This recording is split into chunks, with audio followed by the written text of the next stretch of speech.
organisation, but with a big purpose, and that's to help solve the housing crisis in the UK.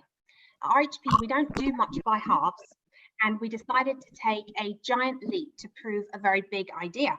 We wanted to prove to other charities like us that it was possible to do more as a service provider and employer for less money. And that was our disruptive business model. So as I said, my role is to do the measuring, and it's Jay's to inject the insight and ideation and to facilitate deep learning throughout the organisation. So what we're going to hope to prove today together is that our disruptive business model is worthy of recognition by the UK Business Awards.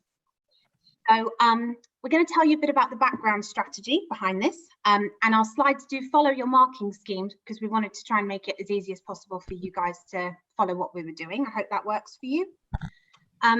So the background really is our nation is in housing crisis. I'm sure that you guys are aware of that. We need to build 300,000 homes a year, and we're only achieving half, if that, but we did build 170,000 last year. The social housing sector where we're from is worth £28 billion each year. And the hard fact is it's not using its income effectively to help tackle the housing crisis. So to make this point, if I could share a bit of a disturbing statistic, the sector's average cost per home to maintain a home each year is £5,000.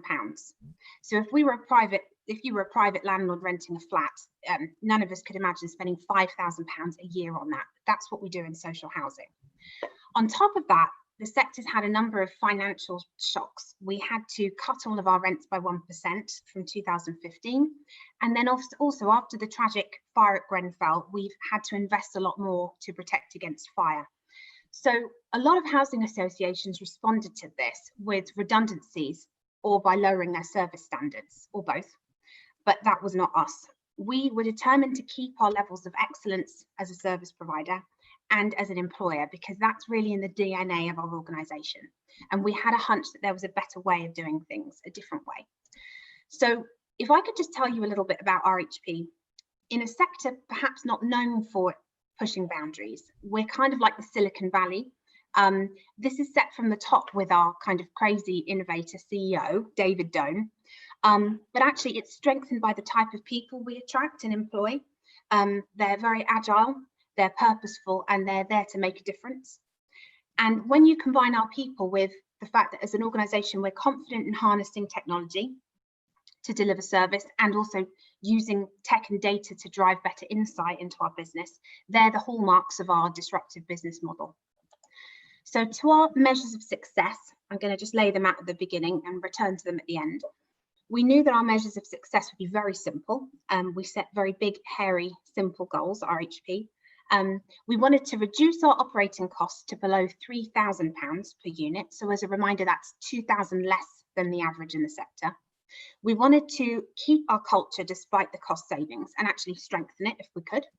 We wanted to improve the customer's experience by providing services through a digital platform mainly. And we wanted to use all the money that we saved, hopefully, to build homes for those in housing need.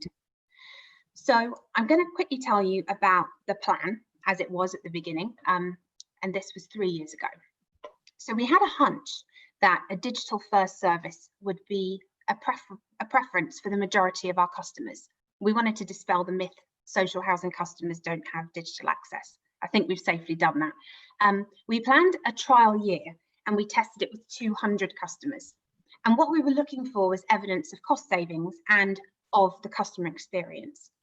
The result was that our customers, those 200 customers, were 20% more satisfied through our customer satisfaction measures. And 90% of them made full use of our digital offer. So only 1 in 10 customers weren't able to access it digitally. And we are working with the most vulnerable in society in some cases. Customers also told us that they had fewer problems with their home because we actually invested more in our homes in order to have less reactive repairs and maintenance. But the trial year was also about making mistakes and learning from them. It was a very bold move to go to digital only. The way we approached it was we segmented our customers. We spoke to over half of our 10,000 customers over about 9 months. And we put them into various kind of buckets of how digitally confident they were. It told us that many of the over 60s would prefer still to use traditional channels like telephone or letter. But actually, what we didn't pick up from that was that actually there was a large group of people between 45 and 60 who also felt the same way. When this feedback came through from customers and also our employees having the conversations, we shifted our approach from digital only to channel of choice, which I can tell you a bit more about if you'd like to hear it. The other challenge that we faced really was we weren't able to be agile enough at improving the digital service as we gathered evidence from customers. We wanted to be able to make changes really responsibly, but we had a very complicated back-end technology stack because of a lot of bespoke technology builds. That's very common in our sector. And as a result, we couldn't move fast enough. And so we've now moved to a more widely supported platform and a preference for plug and play systems. So I'm going to hand over to Jay, who's going to tell you about how we implemented this and some unique things about our approach. Thank you, Emily. Our implementation approach can be characterized by 4 things that I'm excited to tell you about today. One of our passions is the potential of smart tech to lower our costs while improving services. And we've always got our ear to the ground to find out more. So we've tested smart thermostats, damping humidity detection, and smart sensors that can preempt issues in lifts or even boilers. These devices are our eyes and ears, and they give us data that can minimize site visits and improve how we use the time of our maintenance teams. So this helps us drive down costs while improving customers' homes. We recruit and develop amazing people and give them the freedom to try and to innovate. And my favorite example of this is our leading lights group. This is a dedicated group which has been trained in problem solving and innovation techniques. I love how they move around the business, injecting pace and energy into improvement projects. Right now, they're looking at our initiative, Your Work, Your Way, imagining the future of work at RHP because we're ready to make dramatic changes off the back of COVID. With bags of ideas from our employees and tech innovators, we found that rapid prototyping is key to moving forward with pace and, more importantly, purpose. So we dispense quickly with ideas that don't work before too much time is invested. And at RHP, we're not secretive or selfish when we find better ways of doing things. We love to share, work, and collaborate with us. I'll give you a few examples of these now that I'm close to, but we can get into more detail in the questions later maybe. So RHP is an instrumental part of Building Better. Building Better is a group of 12 housing associations committed to using precision manufacturing to deliver those 300,000 homes Emily spoke about. RHP was also the founding member of the sector's Disruptive Innovators Network. It has over 50 members exploring the risks and opportunities for the sector with everything from artificial intelligence to zero carbon initiatives. So we've embraced our role as thought leaders by sharing openly with hundreds of other housing associations across the sector. Thanks, Jay. So I'm just going to quickly run through some initial results of the digital shift.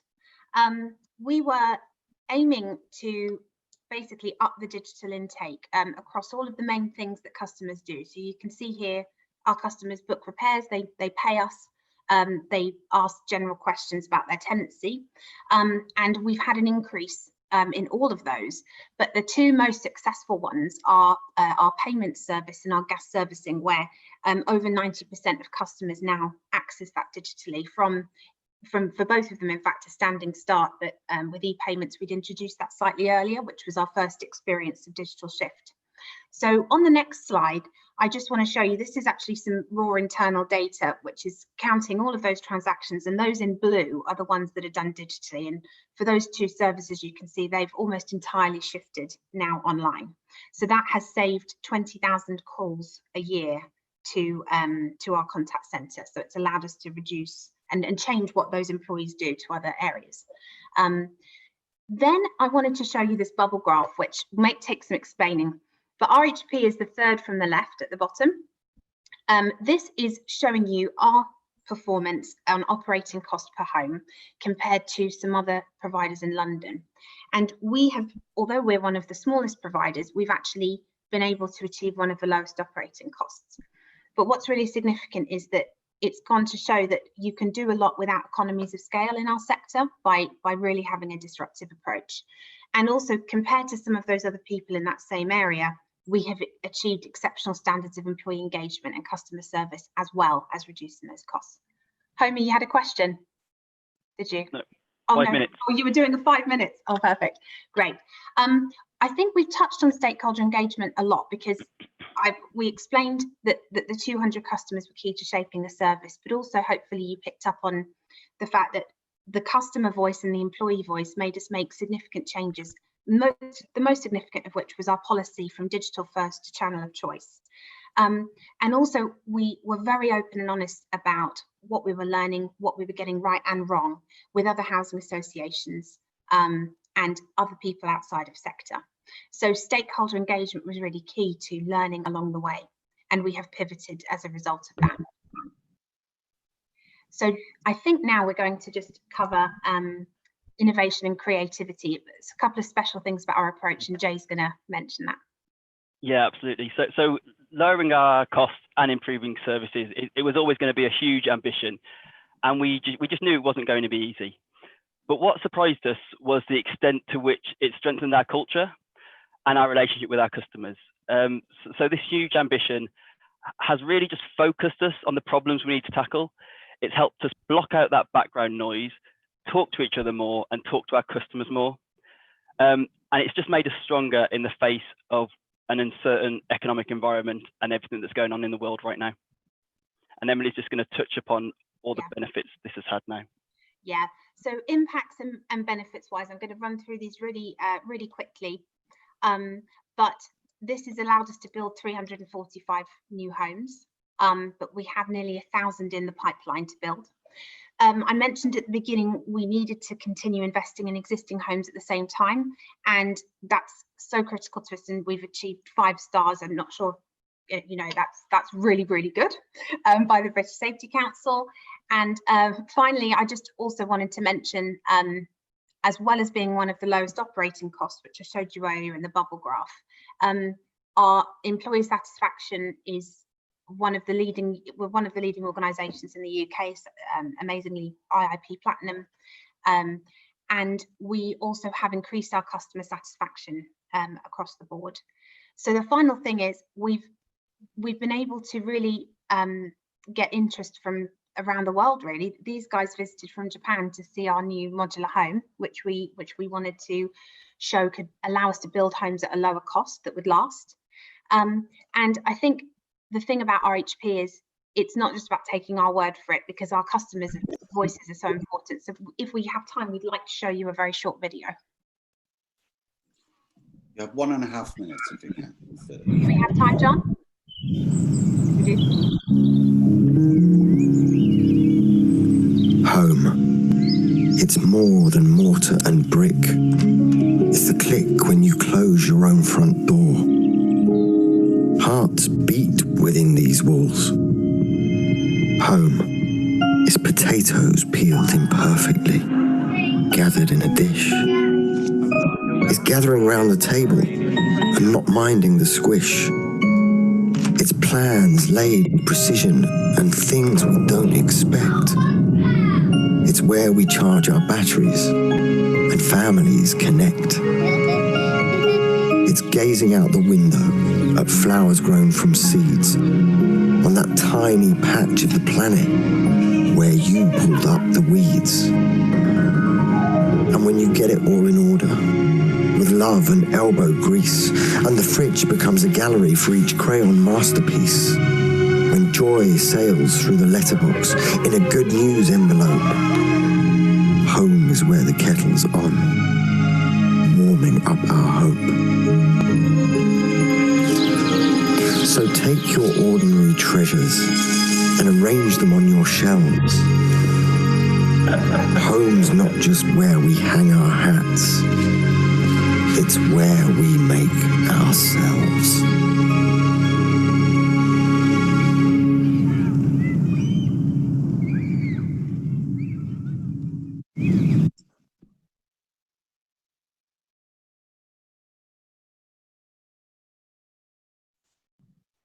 Fantastic. Right on the dot. Right on the Excellent. dot. Hooray. Right on the dot. It's like we Played practiced